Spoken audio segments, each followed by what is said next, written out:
onwe ya elu ụwa omenjọ mere onwe ya onwe ya omenjọ mere onwe ya BB Love. Hey, one man Zeus Kekimen Kemisi Esi Monicha. Imini ya na-agaba pụta n'ụzọ na-ebụlọ mmadụ gị bụ nwa Emeka ya. Hey,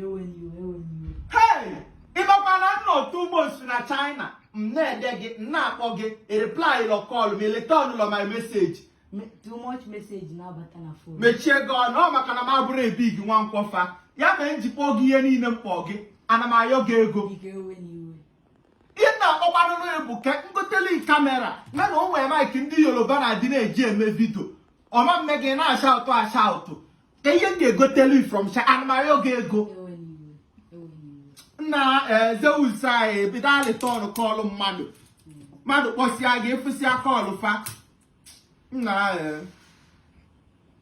amamihe m na-enyezi gị enye chee ka m kpọọ ụmụazị be anyị nọ si Lagos na-eme biznes bụ fansi ka fa bịa tụọlụ gị ego.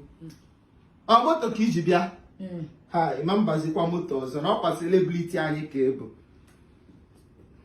elo abụtesi biko bịakwanụ ma ndị eli onye ọbụla bịakwa na Zeus nọkwa na shọpụ nkịta ahụ amakwaba ebe nwaasị wee wapụta bịakwa ịma na ije dị ya n'ụkwụ ọzọ dịkịta ofepụ ka mkpọsị ụmụazị be anyị bụ fansi ka fatụọlụ gị ego. Nna m you are doing well. Oh, happy birthday to you BB Love. Ona kasi we meet this lady na 2019. She did me well. Abia m Lagos. Oje kotesi alụmụ ụmụazị be anyị nọ na trade fair alaba na-eme ọfụma. Amabe m nọ na atụrụ celebrity ego. She showed me love. Mana ihe njisi na ọka celebrate ya with my fans bụ na ifu nwaanyị dị ona ọ dịrị onye na-ekwu obi ya ịkpasu oyiwe ọgwa gị ya imejọ ya ọgwa gị ya nwaanyị onwe ya zulu.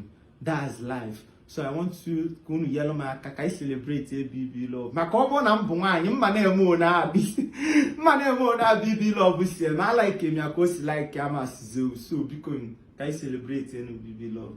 Happy birthday to you BB Love. Lapụ na nwa ego m ga-egonye moto. It can only get better. Small ka I want to try go.